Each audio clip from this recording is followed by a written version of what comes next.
Ladies and gentlemen, for over 3 decades, thousands of Kashmiri Pandits have been living with the memory of seeing their loved ones get butchered, their homes burnt, their lives completely overturned in a matter of a few hours.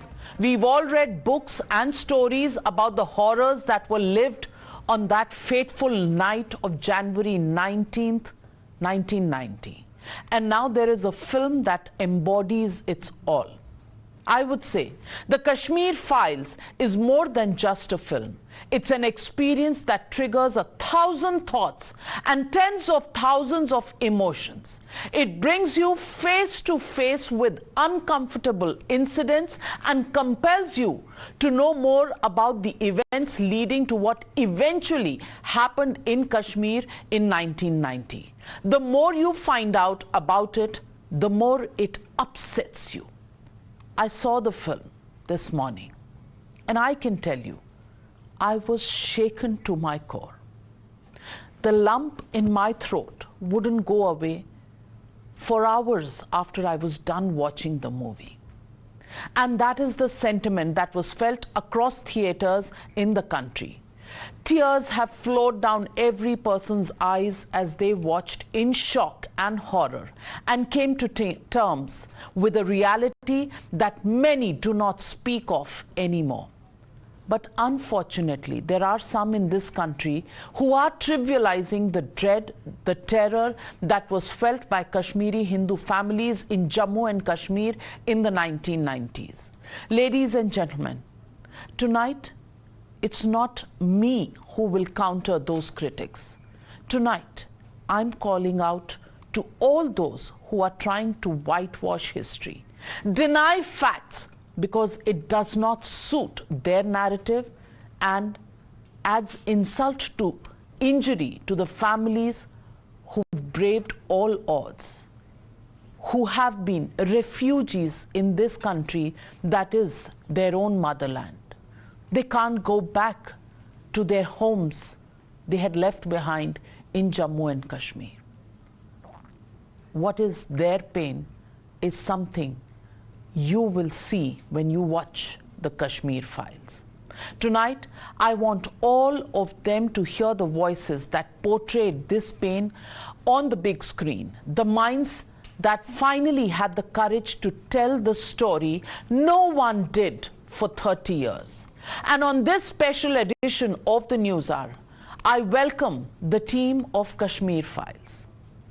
The very talented Vivek Agnihotri, who's had the guts to research and retell the stories that had been buried for decades and decades. Anupam Kher, the man who cannot be called just an actor. And this time when I spoke to him, he said, this is not a role, this is his life. And Pallavi Joshi, who has had the courage to pick up a negative shade in this film only because this story needed to be told.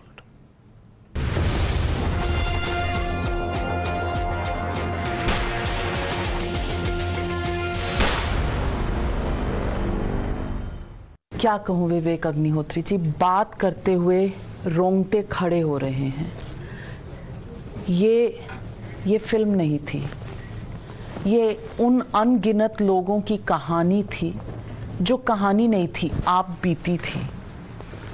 कहानी देखना शायद आसान होता है, हम देखते हैं और कुछ देर बाद अपने कामों में लीन हो जाते हैं, लेकिन ये फिल्म आत्मा को झकझोरती ही नहीं, आत्मा को शरीर से अलग कर देती है कुछ देर के लिए। हमें सवाल पूछने पर मजबूर करती है कि ये हमारे उस हिंदुस्तान में हुआ जहां फ़ोन, जहां मीडिया, जहां सरकारें थीं। ये 1947 से पहले की कहानी नहीं है, ये हमारे दौर की कहानी है। हम सब थे इस दुनिया में और बहुत ज़्यादा दूर नहीं, और हमें पता ही नहीं। हमने जो देखा, जो पढ़ा, वो क्या था और ये क्या है। विवेक अग्निहोत्री जी, शुरू करूंगी इसी सवाल से। कि आपको ये सवाल बहुत लोगों ने पूछा होगा कि ये जो आपने कहा है, और आपने बस फैक्ट्स उठाकर रख दिए हैं, कोई शेड्स ऑफ ग्रे नहीं है, ब्लैक है और वाइट है। क्या हुआ था और क्या दिखाया गया, बस इसका कॉन्ट्रास्ट है। मैं आपसे पूछना चाहती हूँ, कितना मुश्किल था ये करना? अब यानी देखिए क्या है कि मुझे भारत की सभ्यता को लेकर एक जुनून सा हमेशा से रहा है, और मुझे ये लगा कि आज सारी दुनिया, आप दुनिया के किसी भी कोने में चले जाइए, आप होलोकॉस्ट वर्ड बोलिए और लोग एकदम यूं बॉडी लैंग्वेज चेंज होती है। मैं लिटरली मैंने देखा है, लोग ऐसे बैठे रहते हैं, आप बोलिए होलोकॉस्ट, मैं जीऊँ, मैं होलोकॉस्ट, यूं हो जाते हैं। सारी दुनिया उस दर्द को, उस पीड़ा को इज्जत देती है, उसको तवज्जो देती है। पर हमारे देश में इतना बड़ा जेनोसाइड हो गया, जो 100% जहाँ पे कश्मीरी हिंदू लोग रहते थे, जहाँ इतना, आपने फिल्म देखी है, इतना साहित्य, संगीत, music, literature, poetry, philosophy, science हुआ, आज वहाँ ना तो एक कश्मीरी हिंदू है, ना वहाँ संगीत है, ना वहाँ पे डांस है, थिएटर है, म्यूजिक है, पूरा कल्चर डिस्ट्रॉय हो गया, पूरी डाइवर्सिटी खत्म हो गई। लेकिन एक चूं किसी ने नहीं करी, किसी ने एक शब्द नहीं बोला। और आज भी मैं कुछ देर पहले कश्मीरी लोगों के साथ था, हमने उनको एक नंबर बना दिया है।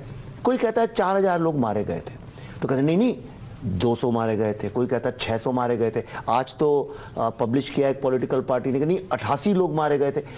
मैं कहता हूँ एक भी आदमी अगर मारा गया था तो वो मेरा भाई था, वो मेरी माँ थी।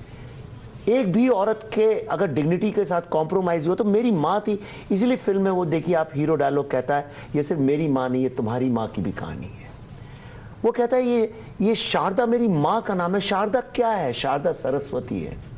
भारत जिस चीज के लिए जाना जाता है, विद्या के लिए, ज्ञान का सेंटर, वही शारदा है। वो शिव जिसको आज विश्व के सारे नोबेल लॉरेट्स मानते हैं, हमने उस जमीन को तबाह कर दिया। और हम ऐसे बात करते हैं कश्मीर के बारे में जैसे वो एक कॉन्फ्लिक्ट जोन है। तो इसकी जो पीड़ा है मैं आपको बयान नहीं कर सकता हूं। It change our lives. मुझे नहीं लगता मैं, पल्लवी और इस यूनिट से जुड़ा कोई भी व्यक्ति अब फिर से उस तरह से सोच सकता है जैसा वो पहला सोचते थे या फील करते थे। मेरे खुद के बच्चे भी उसी एक चीज के शिकार थे जो अक्सर आज मॉडर्न यंग बच्चे हो गए हैं, स्कूल कॉलेज के एजुकेशन में, जहाँ पूरी तरह से झूठ पढ़ाया जाता है, पूरी तरह से पॉलिटिकल झूठ पढ़ाया जाता है। तो पल्लवी ने डिसाइड किया कि इतने खतरे हैं, सब हैं, कश्मीर में शूट करना है, फतवे थे हमारे नाम पे, पर पल्लवी ने कहा मेरी बेटी और बेटे दोनों इसमें काम करेंगे। और वही नहीं, अनुपम जी के भाई हैं राजू खेर साहब, उनके भी दोनों बच्चों ने काम किया। इन चारों बच्चों ने इस फिल्म में काम किया है और उनने जो दुख देखा है, मुझे नहीं लगता इसके बाद वो कभी जिंदगी में भारत की कोई बुराई करे, भारत की सभ्यता को बाहर खड़े होकर क्रिटिसाइज करे। अब वो नहीं सहन कर सकते चाहे कुछ भी हो जाए। They rediscovered their heritage and the pain of their heritage. बहुत सही कहा आपने। और अनुपम खेर जी, आपको तो अब अनुपम खेर कहना भी मुश्किल लगता है, क्योंकि आप इतने समा गए थे पुष्कर नाथ में। और मुझे नहीं पता, एक सीन है उस फिल्म का जो मुझ पर, जिसने बहुत असर किया, जहां खाना खिला रही है शारदा अपने दोनों बच्चों को और आप कहते हैं कि मुझे भूख नहीं लगी। रेफ्यूजी टेंट में हैं आप, और आप बाहर आकर बैठते हैं और एक थोड़ी दूर में ओल्ड लेडी खांस रही हैं, और आप एक डब्बा लेकर आते हैं, उसमें बिस्किट है और आप बिस्किट को बस चाटते हैं कि भाई शायद ये बचा रहे, और आप अपने पैसे गिनते हैं कि कुछ है नहीं हमारे पास। और थोड़ी देर बाद वो बैकड्रॉप में वो लेडी खांस खांस के शायद अपना दम तोड़ देती हैं। Anupam Kher ji, in that scene आपने शायद एक्टिंग नहीं की, पर the slump in your shoulders, to me that scene signified. जैसे आपने कहा, होलोकॉस्ट की बात करो तो लोग इस तरह हो जाते हैं। Anupam Kher ji, I found that as a very powerful moment of your character Pushkar Nath, जो अपने पोतों के सामने एक बहुत ब्रेव फेस रखता है अपनी बहू के सामने, और बाहर जब अकेले में होता है तो वो बिल्कुल झुक सा जाता है। पहाड़ सा जो उसके ऊपर टूटा हुआ है उसको वो समझ नहीं पाता कि किस तरह से हैंडल करे।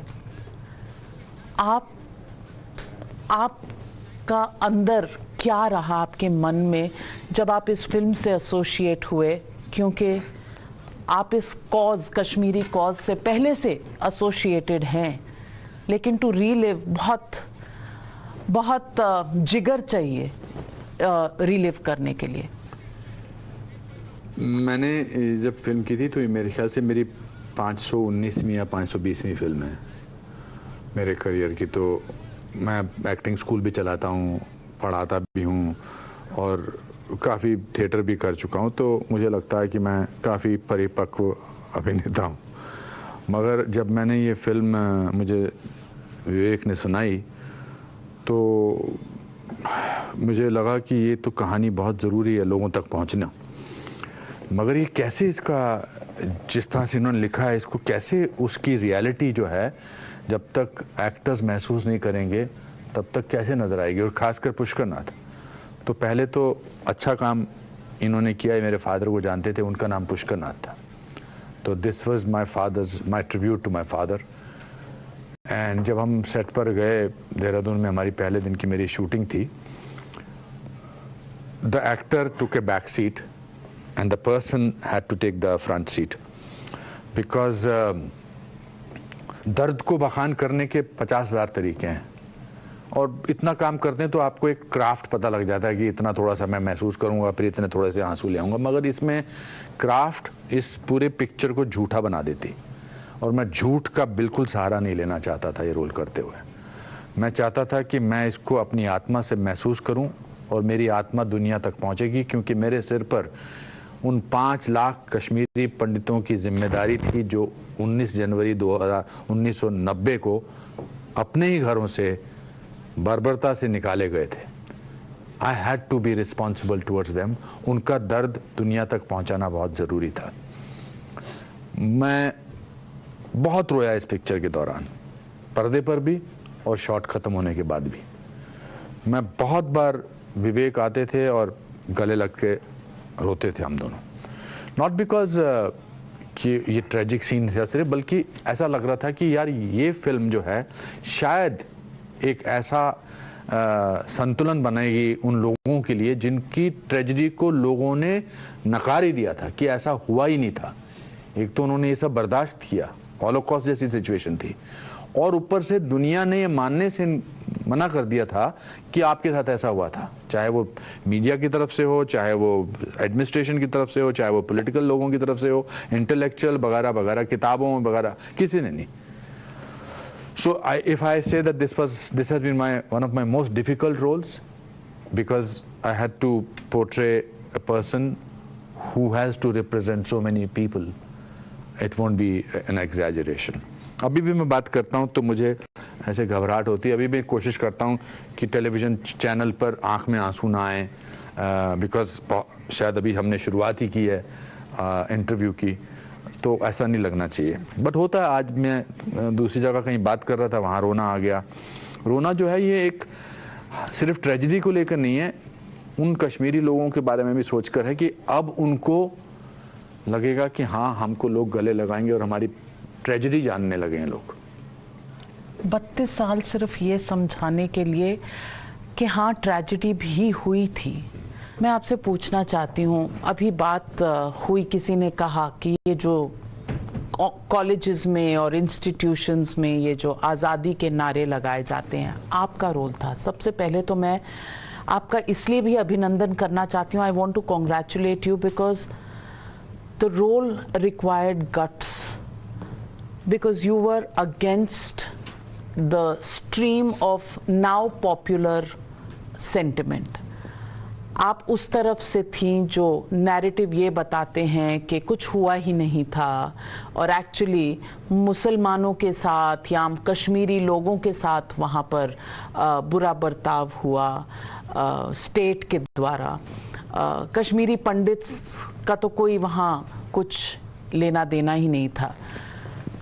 आपके लिए फटवे and all sorts of threats to your life, how was it to get into this role and actually उसको निभाना इस तरीके से कि आप डटे रहे, करते रहे इस रोल को? How difficult was that? It was very difficult, and at the same time it was extremely easy also. हमने इस सब्जेक्ट पर 4 साल काम किया है। 4 सालों से हम लोग रिसर्च करते आ रहे हैं इसके ऊपर। जहाँ जहाँ हमें कश्मीरी पंडित ऐसे मिले कि जिन्होंने किसी अपने सगे को खोया है और बहुत ही हिंसक तरीके से खोया है, या उनकी माँ के साथ बहुत ही विभत्स घटनाएं हुई हैं, या कहीं उनके चाचा को या मामा को मार डाला, या उनका घर छिन गया, एक्सोडस में वहाँ से निकलते हुए जिनको बहुत ज़्यादा कष्ट हुए, ऐसे ही लोगों से हम जाके मिले।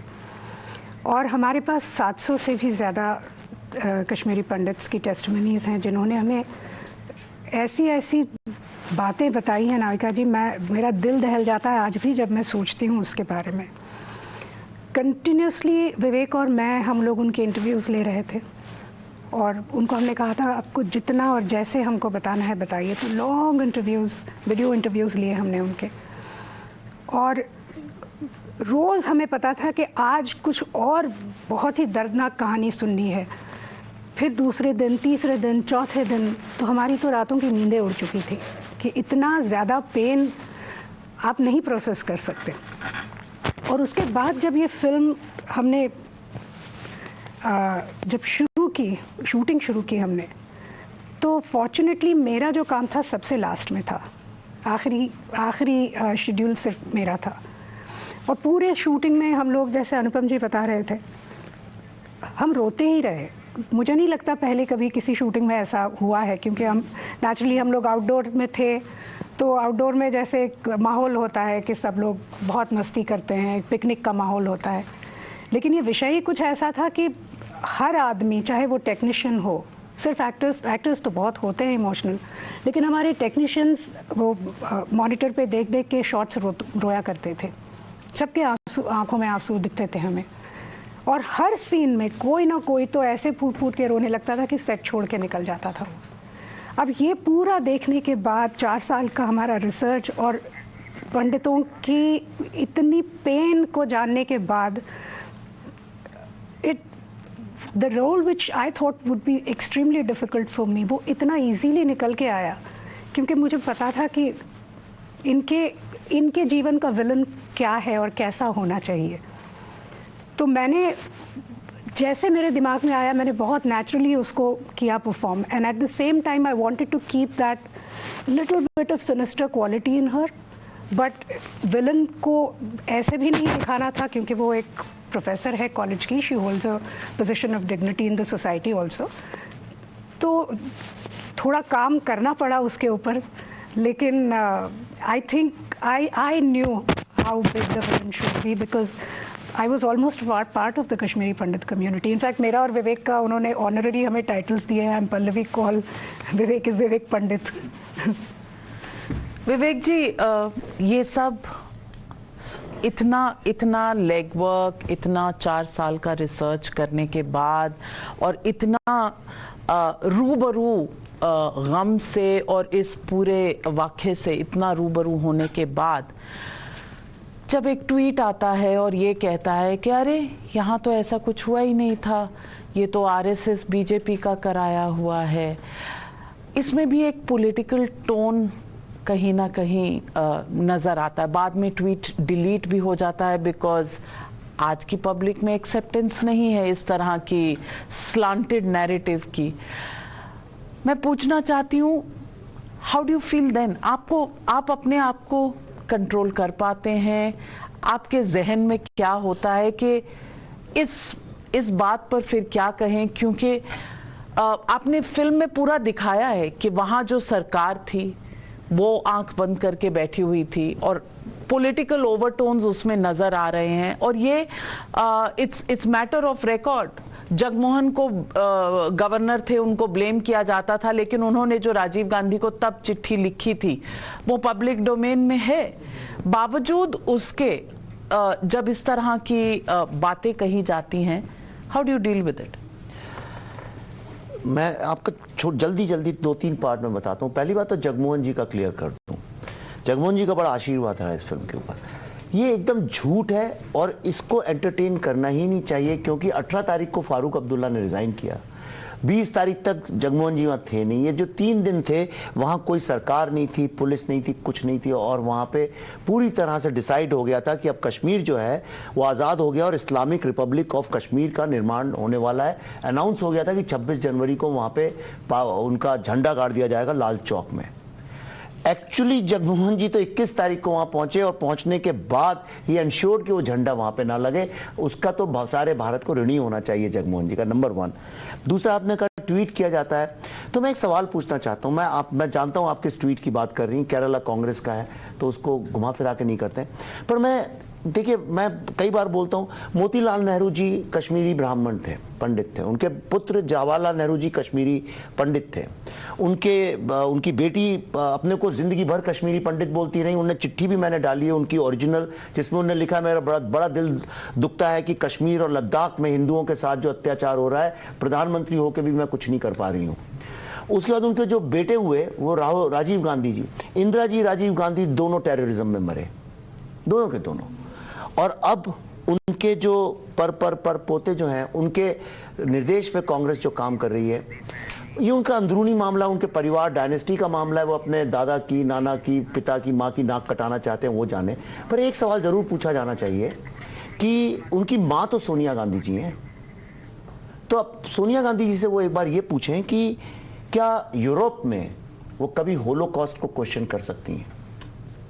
Because the moment she will question Holocaust, you are behind the bars, you can't survive, you can't live, आप चाहे कोई भी हो। और इन ट्वीट से फर्क नहीं पड़ना चाहिए। मैं आपको एक ऐसी चीज आपके लिए लेके आया हूं, सब लोगों जान भी गए हैं। ये आप देखिए, ये अमेरिका की सबसे ज्यादा डेमोक्रेट, लिबरल, प्रोग्रेसिव स्टेट है रोड आइलैंड्स। अमेरिका के जो भी डेमोक्रेट प्रेसिडेंट्स अपनी कैंपेन शुरू करते हैं वो इस स्टेट से करते हैं, रोड आइलैंड से। इस फिल्म को देखने के बाद उस स्टेट के Democrat leader, Republican leader and the Speaker of the House and the Governor of the state have signed and given this proclamation. आप चाहें तो मैं इसको 2 लाइन में पढ़ सकता हूं। माविका जी जरूर पढ़ के सुनाएं। Okay, State of Rhode Island, it's a citation. It says, be it hereby known to all that the Rhode Island House of Representatives hereby offers its sincerest congratulations to the Kashmir files, which details the terrorism and extremism by memorializing the events of 1990, in which 500,000 Kashmiri Hindus were ethnically cleansed in the Kashmir Valley by Islamic gangs and forced to live as refugees. This is signed by the Speaker of the House, Majority Leader of the House, and the Minority Leader of the House.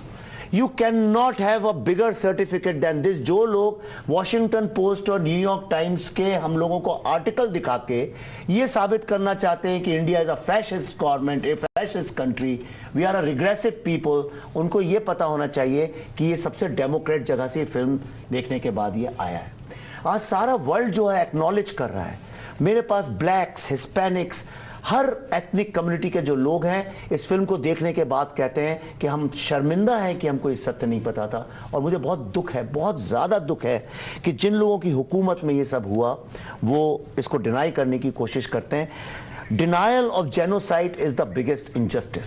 सारा दुनिया, जो लोग human rights और humanity की बात करते हैं, उन्हीं से पूछिए, मैंने उन्हीं से सीखा है, उन्हीं प्रोफेसर से सीखा है। ह्यूमैनिटी का सबसे पहला प्रिंसिपल है एक्नॉलेजमेंट ऑफ द क्राइम। आज किसी महिला की डिग्निटी के साथ कॉम्प्रोमाइज अगर होता है, यू कैन नॉट क्वेश्चन कि क्या था क्या नहीं था। पहली चीज, यू हैव टू एक्नॉलेज कि वो हुआ था। आज पूरा भारत जो उमड़ उमड़ के थिएटर में जा रहा है, सुबह 6 बजे के शोज लग रहे हैं और रात को 3 बजे तक शोज चल रहे हैं, ऐसा हिंदुस्तान के सिनेमा की हिस्ट्री में कभी नहीं हुआ। और ये कौन कर रहा है? ये रिक्शे वाले, पान वाले, barbers, they are doing it. ये रेवड़ी वाले, मुझे आपके यहाँ नीचे आया तो जितने ऊपर लोग थे एग्जेक्टिव्स, उनने नहीं, आपके यहाँ चौकीदार लोग जो खड़े थे कहते हैं सर आपने जो कमाल कर दिया, मैं अपनी पत्नी के साथ देख के आया हूँ फिल्म। जहां जा रहे हैं लोअर इंडियन मिडिल क्लास, जिसको हम मानते ही नहीं है कुछ, वो लोग अगर जुड़ रहे हैं तो इसका मतलब ये है कि ये सब ट्वीट झूठे हैं। We should just ignore them. Anupam Kher ji, your Oscar moment. Let me not call it Oscar, let me say it greatest moment of achievement मिला दैट इस फिल्म को, नाविका जी आप भी बहुत सालों से फिल्में देख रही हैं, मैं बहुत सालों से फिल्मों में काम कर रहा हूँ, मैंने हिंदुस्तान की तमाम बड़ी से बड़ी ब्लॉकबस्टर्स में काम किया है, मगर ऐसा रिएक्शन, ऐसा सैलाब इमोशंस का मैंने महसूस नहीं किया। ये सैलाब जो है इमोशंस का 2 वजह से आया है। एक तो पीपल आर शॉक्ड कि एक आज़ाद हिंदुस्तान में, आज़ाद भारत में हमारे एक कश्मीरी पंडित लोगों के साथ ऐसा हुआ और लोगों को पता नहीं था, और पता नहीं था उसके बाद गिल्ट महसूस हुई।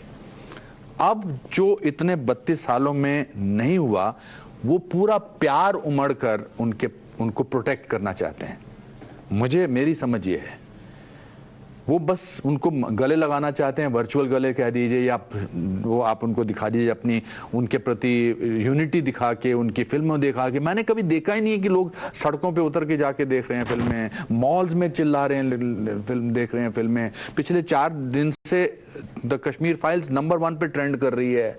मैं एक ट्वीट करता हूँ फ्लाइट में बैठने से पहले, जब तक मैं पहुंचता हूँ दिल्ली बॉम्बे से, कुछ उसके 40,000 लाइक्स आ जाते हैं। ऐसा हुआ ही नहीं, मैं ट्विटर पे बहुत सालों से हूँ। तो ये जो प्यार उमड़ा है, ये इस वजह से उमड़ा है कि हम शर्मिंदा हैं, हम वी आर सैड दैट हमें पता ही नहीं था ये हुआ इनके साथ, हमने ज्यादती की है, और अब हम आपको प्रोटेक्ट करेंगे। और ये अपने आप में देखिए, you can not take away the pain of these people. हम उसको रिप्लेस कर ही नहीं सकते, हो ही नहीं सकता। बट जब आप अपने घर से जाना पड़ता है तो आप सिर्फ ईंट, दीवारों और छत का घर नहीं छोड़ के जाते हैं, आप उसमें अपनी यादें छोड़ के जाते हैं, प्राइसलेस, जिसका कोई अंत नहीं है। आप उसमें अपने बचपन छोड़ के जाते हैं, आप उसमें उन सीढ़ियों पे, उस चौबारे पे और उस खिड़की पर अपने आपको क्या नजर, जैसे आप बड़े हुए वो छोड़ कर जाते हैं। आप उन किताबों की खुशबू छोड़ के जाते हैं जो आप देख लीजिए पुराने घरों को छोड़ के जो भागे हैं, उसमें कहीं भगवान की तस्वीर लगी हुई है, कहीं उसमें एक पुरानी किताब पड़ी हुई है, पुराने एक्टर्स के फोटोग्राफ लगे हुए हैं। वो तो हम उससे बड़े हुए हैं। हम होटल में 5-6 दिन रहते हैं, हमारा दिल करता है अरे यार अब घर चलते हैं। हम अब्रॉड जाते हैं, हम 5-6 दिन उधर का खाना, फिर कहते हैं चलो यार किसी हिंदुस्तानी खाना। ये तो मैंने देखा था, है ना, आप आए थे। So when and that's a temporary thing. हम जब शूटिंग कर रहे थे तो we were going through all the trauma जो पल्लवी ने कहा, बट हमें पता था कि इसके बाद हम अपने होटल जाएंगे, गर्म पानी से नहाएंगे, फिर खाना खाएंगे। But people who actually went through this Holocaust, genocide, for them it was a life and death and memory. अभी कुछ लोग हमें मिले, कश्मीरी लोग, जिन्होंने अपने अपने किस्से सुनाए, हम दहल गए हैं। तो इस पिक्चर ने उनको भी प्लेटफॉर्म दिया है अपने तकलीफ बताने का। और वो कहते हैं कि अपनी तकलीफें साझा करो तो थोड़ा मन हल्का होता है। और बहुत जरूरी था शायद ये एथनिक क्लेंसिंग तो वहाँ हुई थी, लेकिन मन में जो गुबार है उसे निकालना भी ज़रूरी है। मैं एक सीन और आपको जिक्र करना चाहूँगी जिसमें होम मिनिस्टर बड़ी मुश्किल से आते हैं वहाँ पर कैंप में, और आप वो बोर्ड लेकर खड़े हैं, वेरी पॉइग्नेंट सीन के आर्टिकल 370 हटा दो, और उसके बाद आप जिक्र करते हैं कि आपने कितनी चिट्ठियां लिखी हैं। That was amazing. That was 6,000 letters, और वो बाद में I think when you are on your death bed, Pushkar Nath is on his death bed and he says कि मेरी 6,000 चिट्ठियों के जवाब आएंगे, वो कृष्णा को बताते हैं। और सचमुच आपके दादा ने लिखी थी या उन लोगों ने लिखी थी, और सचमुच 6,000 चिट्ठियों का कोई जवाब नहीं था। हमको सिर्फ ज्ञान ही पता है, हमको सिर्फ लिखना पढ़ना ही आता है। इस कम्युनिटी को सिवाय पढ़ाई लिखाई के ज्ञान बांटने के या ज्ञान हासिल करने के और कुछ नहीं आता था, और सिस्टम पे बिलीव करते थे। मिथुन चक्रवर्ती साहब का एक डायलॉग है कि कश्मीरी पंडितों ने तो कभी गोली नहीं चलाई, बिल्कुल उन्होंने नहीं उठाया, कभी नहीं उठाया, हाँ, because we believed in system. Kashmiri pandits are the most patriotic कॉम, उसके बाद भी हमने ऐसा कुछ नहीं किया। So I could believe that he must have written. उसका जवाब बड़ा अच्छा आगे बोलता है, वो आप बताइए इनको, कि जो बोलता है कि वो मुझे लिखेंगे।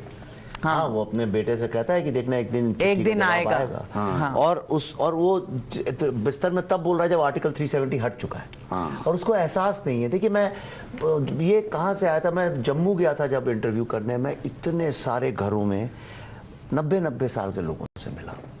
आर्टिकल 370 तब हट चुका था, पर वो सारी जिंदगी वो हमें वापस कश्मीर जाना चाहते थे, जब हटा उन्हें पता नहीं था। अग्निशेखर जी डॉक्टर साहब की, उनकी जो उनकी वाइफ है, उनकी माँ जो है, वो 91 साल की। मैंने डाला था वो वीडियो, बड़ा वायरल हुआ था। उनने मुझे यूँ पकड़ लिया, उनने बोला कश्मीर पे फिल्म बना रहा है। तो उन्हें मालूम मुझसे क्या बोला, पता है तुमको? और ये हट चुका था तब आर्टिकल 370, तो उसके बाद का उन्होंने चिपका लिया मुझे। बड़ा वो वीडियो लोग रोए थे। और उन्होंने बोला तुम्हें पता है अब नरेंद्र मोदी आ गए हैं ना, वो मेरे को कश्मीर लेके जाएंगे। My mother also said the same. ये उनका विश्वास था। मैंने कहा पर आर्टिकल 370 तो हट गया है। कहले नहीं वो नहीं, अभी नहीं हटा है, जब नरेंद्र मोदी आएंगे वही हटाएंगे। उनको इतनी होप एक वो थी, मैं आपको बता नहीं सकता हूं। ये जो फिल्म का जो मूड है नाविका जी, इसको लोगों को समझना चाहिए। आप सेक्युलर हो, लिबरल हो, आप जो भी हो दुनिया में, पर आप जो प्रोडक्ट बनाते हैं वो तो आम आदमी के लिए बनाते हैं। अगर आपको उसी की टेस्ट, उसी का एस्पिरेशन नहीं पता है, तो आप अपने ही व्यवसाय से झूठ बोल रहे हैं। लोगों को ये समझ में आना चाहिए, जो नया भारत है ना, ये नया भारत आम आदमी का है।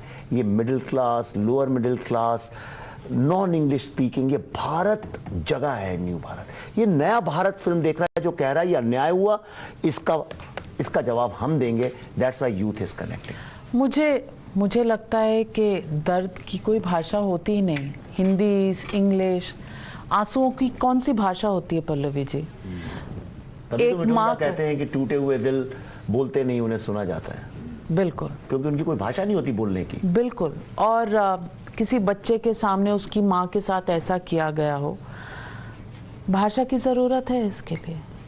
आप सरहदों की ज़रूरत है।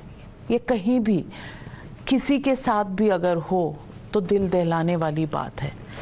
लेकिन इससे बड़ा गुनाह मुझे लगता है कि जो हम आंखें बंद करके बैठे रहे हैं, इतने दशक हम बस आंखें मूंद कर बैठे रहे हैं, इससे बड़ा इनजस्टिस नहीं हो सकता। और शायद इसी को फिल्म दर्शाती है कि हम क्या इन्हें जस्टिस नहीं मिलेगा।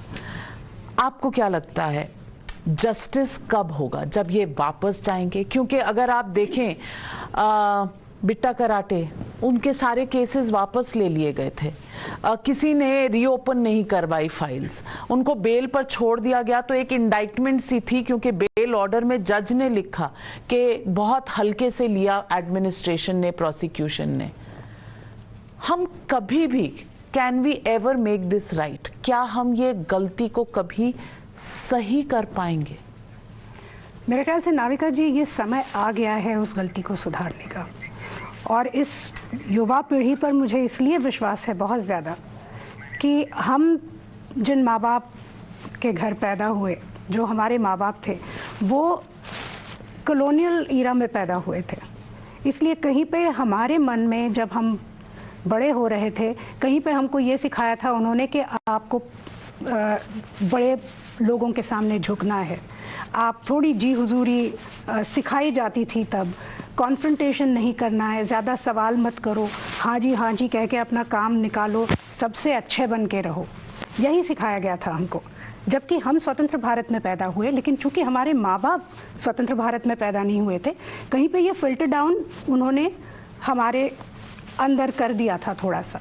लेकिन हमारे बच्चे जो हैं वो ऐसे माँ बाप के बच्चे हैं जो स्वतंत्र भारत में पैदा हुए हैं, इसलिए ये सारी वैल्यूज़ हमने अपने बच्चों में नहीं डाली है। तो ये जो जनरेशन है, ये मेरे ख्याल से शायद पहली या दूसरी ऐसी जनरेशन होगी, हम मेरे और मेरे बच्चों के जनरेशन के बीच की भी एक जनरेशन है औरत नेचुरली अपने देश से बहुत प्यार करती है. They are immensely proud of their country, they are proud of their heritage, और दे ओन देयर कंट्री.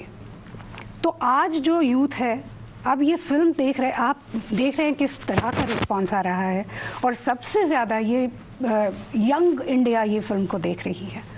और I have seen so many videos. एक वीडियो में मैंने देखा एक कश्मीरी महिला रो रही थी, अपने किस्से सुना रही थी वो, और कोई उनको उनकी पीठ सहला रहा था और कह रहा था कि हमसे गलती हुई, हमने नहीं सुना आज तक, लेकिन हम आपके भाई हैं, आज हम आपके साथ खड़े हैं. अब ये कहाँ, ये पहले होना मुमकिन ही नहीं था. जिस तरह से हमको सिखाया गया था कि कॉन्फ्रंटेशन मत करो, लेकिन अब ये जो नया भारत है, ये बिल्कुल हर चीज़ को जानना चाहता है. और ये जो जस्टिस इतने सालों से नहीं हुई है, उस जस्टिस की मांग भी यही लोग करेंगे, और तभी जस्टिस की शुरुआत होगी. मैं आपको ये भी पूछना चाहती हूँ, इतनी एम्पैथी स्ट्रेंजर्स के बीच में हमने देखी भी नहीं है. अक्सर कहा जाता है कि ये वो दौर है कि आप जानते भी नहीं कि आपके नेबरहुड में कौन है, आपके पड़ोसी कौन है. लेकिन फिल्म देखने जब जा रहे हैं लोग, तो एक को रोते हुए देख के दूसरा उसको सहला रहा है कि नहीं, गलत हुआ तुम्हारे साथ. ये शायद एक बहुत अद्भुत feeling है. It's a very different kind of a feeling where people are empathizing with each other. Rank strangers जो हैं, एक दूसरे को जानते नहीं हैं, और वो एक दूसरे को कह रहे हैं कि हाँ हमसे गलती हुई. ये बहुत बड़ी बात है. ये आई थिंक जो ह्यूमनिज्म की आप बात करते हैं, शायद ये उसको दर्शाती है कहीं ना कहीं. लेकिन एक बात मैं आपसे पूछना चाहती हूँ, इसके साथ एक कंट्रोवर्सी और आकर खड़ी हो गई कि आपने भी ट्वीट किया कि शायद आपकी फिल्म में बड़े स्टार्स नहीं थे, इसलिए आपको कपिल शर्मा शो पर नहीं बुलाया गया. Why is it important? No, it's not important to me at all. अगर होता तो मैं खुद फ़ोन करता, और हम तो फिल्म जी ने भी प्रोड्यूस की, उनके में जाते. वो नहीं था. लोग मेरे बहुत पीछे पड़े थे, रोज़ दिन भर आप जाते क्यों नहीं है. तो फिर मैंने उनको जो ऑफिशियल रीज़न था, जो which was stated to me by G officially, वो मैंने उनको बताया, और मुझे उससे कोई आपत्ति भी नहीं है. देखिए, मैं समझता हूँ मार्केट की डायनेमिक्स को, लेकिन एक सवाल मैं ज़रूर चाहता हूँ भारत का जो कलेक्टिव कॉन्शियंस है उससे पूछना कि लोगों ने कश्मीर के नाम पे इतना ज़्यादा बात की है, प्रोग्राम्स किए हैं, तरह तरह की चीज़ें की हैं. तो मुझे ऐसा कहीं पे ऐसा विश्वास था कि शायद इनके दिल में कश्मीर के लिए दिल धड़कता हो. तो मुझे और फिल्म ताशकंद फाइल में नहीं बुलाया, मैंने कभी शिकायत नहीं, मुझे फ़र्क भी नहीं पड़ता था. अगली फिल्म में नहीं, तो मुझे लगता था शायद इनको ये समझ में आता हो कि इस फिल्म में स्टार नहीं, कश्मीर ही सुपर डुपर स्टार है. अगर बच्चन साहब super star of the millennium बोले जाते हैं, तो कश्मीर जो है वो super star of the entire history of humanity है. फिल्म में आपने देखा होगा, कोटेड है, ग्रीक लोगों ने बोला it's the cradle of civilisation. उसको जो मॉडर्न नोबेल लॉरेट्स हैं, ये मैंने नहीं बोला है, नोबेल लॉरेट्स का है. They said this Kashmir was the first silicon valley of the world. तो मुझे लगा कि जो लोग दिन रात कश्मीर को भुनाते हैं, हर समय ट्वीट पे ये करते हैं, उनके दिल में इतना तो होगा कि जब कश्मीर में फिल्म आ रही है तो वो चिंता ही ना करें इसमें कौन है कौन नहीं है. बल्कि शिंडलर्स लिस्ट जब आई थी, एक आदमी बता दे, आम आदमी, फिल्म वाला ही, कि शिंडलर्स लिस्ट का हीरो कौन है. जो लोग स्टार और सुपरस्टार की बात करते हैं मुझसे, वो शिंडलर्स लिस्ट से बहुत बात करते हैं कि भाई ये फिल्म है, और विवेक अग्निहोत्री क्या, वो शिंडलर्स लिस्ट के हीरो का नाम बता दें, कोई नहीं बता सकता. शिंडलर्स लिस्ट का हीरो है होलोकॉस्ट. कश्मीर फाइल्स का हीरो है कश्मीर. वो 5 लाख लोगों के दर्द और पीड़ा, 4000 जो लोग मरे वो गिरजा टिक्कू के लिए अगर आपके दिल में इज्जत नहीं है, और उस बारे में बातचीत करने के लिए अगर आपको एक सुपर स्टार सो कॉल्ड या स्टार चाहिए, तो भारत का बहुत दुर्भाग्य है कि हमने ऐसी नस्ल खड़ी कर दी है जो कि अपने देश की इतनी बड़ी पीड़ा के लिए उसको स्टार्स नाम के क्रचेस की जरूरत पड़े. और मैं खुल के और सत्य बोल रहा हूँ आपसे. लेकिन मैं कॉन्ट्रेरियन व्यू अगर आपको बताऊं, Kapil Sharma show comedy show है. आपको लगता है कि वो माहौल इतना गहरा मुद्दा डिस्कस करने का है? शायद ये भी तो रीजन हो सकता है. To be very honest, I must say it here, I was called to be on the show, और मैंने हरमन जो मेरे मैनेजर है उनको कहा था यार मैं ये फिल्म बड़ी सीरियस है, मैं इसमें नहीं जा सकता हूँ. So I want to put my point over here. That is about 2 महीने पहले की बात है कि आप आ जाइए. तो मुझे लगा कि मैं जब भी शो उस 2-4 बार उस शो में जा चुका हूँ और it's a funny show and it's very difficult to do a funny show and he does it very well. शायद ये भी नहीं, reason. But that was not the reason given to him. No I was, मेरे को ये जी, मैं TV बोल रहा हूँ, मुझे जी का जो ऑफिशियल रीजन दिया गया है वो जो ये आपके है प्रोड्यूसर्स वगैरह. That's the reason that was given. और मैंने कोई मैली से नहीं बोला. I love him.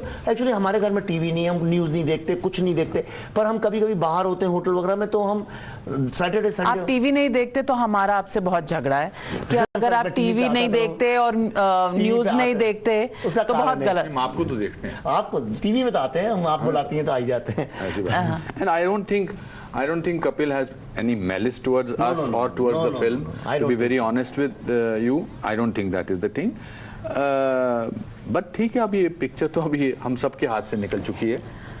It is बिल्कुल, ये अब सबसे बड़ी हो गई है, इसे कुछ भी जस्टिफाई करने की जरूरत नहीं है. लेकिन लोग जो इस वक्त हमारा लाइव शो देख रहे हैं और उनके लिए आप बहुत बड़े स्टार्स हैं. आप तीनों अपने लिए भी बहुत बड़े स्टार्स हैं. मुझे तो मेरे से बड़ा कोई स्टार लगता ही नहीं है. वो तो कुछ भी हो सकता है. जब से आपने किया है, आपको मिलने के लिए मैं न्यूयॉर्क तक आ गई थी. जी, ये डिसाइड मैं खुद करूंगा कि मैं कितना बड़ा स्टार हूं. बिल्कुल. तो 37 साल से 522 फिल्में कर चुका हूं और बरकरार हूं और अपने बलबूते पर, तो मुझसे बड़ा कोई नहीं है.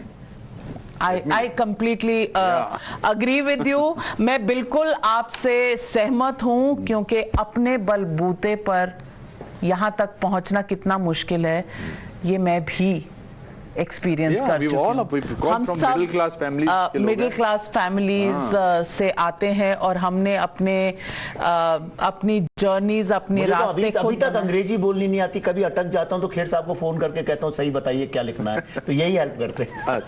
मैं भी थोड़ा बिहार में पली बड़ी हूँ, मेरी स्कूलिंग बिहार में रही है, तो मैं इंग्लिश चैनल से हिंदी चैनल में आई हूँ, तो लोग मुझे पूछते हैं आपको हिंदी आती है क्या. मैंने कहा मातृभाषा है, आती है. Last but not the least, film की ताकत आप किस तरह से यूज करते हैं, इस पे ये आप देश के लिए कितना कंट्रीब्यूशन है, आप फिल्म की ताकत कैसे यूज करते हैं. 7-8 बड़ी बड़ी फिल्में बनी हैं इसके ऊपर. एक फिल्म बनी हैदर. मार्तन टेम्पल भारत के आर्किटेक्चर और स्पिरिचुअल सेंटर माना जाता, तो उसका धर्म से कोई लेना देना नहीं. भारत में आप देखिए बहुत सारे दूसरे धर्म के लोग भी सूरज की और मार्तन टेम्पल जाके पूजा करते थे. उतना महान आर्किटेक्चर डिस्ट्रॉय कर दिया गया, फिर भी लोग उसे मार्तन टेम्पल बोलते रहे. जब मैं शूटिंग करने के लिए मैंने वहां फोन किया अपने, वहां जो एक लड़का था कश्मीरी, मैंने हमें मार्तन टेम्पल में शूटिंग करनी है. कहने साहब ये है कहां, तो मैंने उसको वो गूगल से वो भेजते हैं ना मैप डायरेक्शन, वो भेज दिया उसको. कहते अच्छा शैतान की गुफा, अच्छा वो तो मैं दिलवा दूंगा आपको. उसका नाम शैतान की गुफा. हैदर की शूटिंग के पहले उसका नाम मार्तन टेम्पल था, हैदर की शूटिंग के बाद उसका नाम शैतान की गुफा पड़ गया. ये कंट्रीब्यूशन है हैदर का, राइट.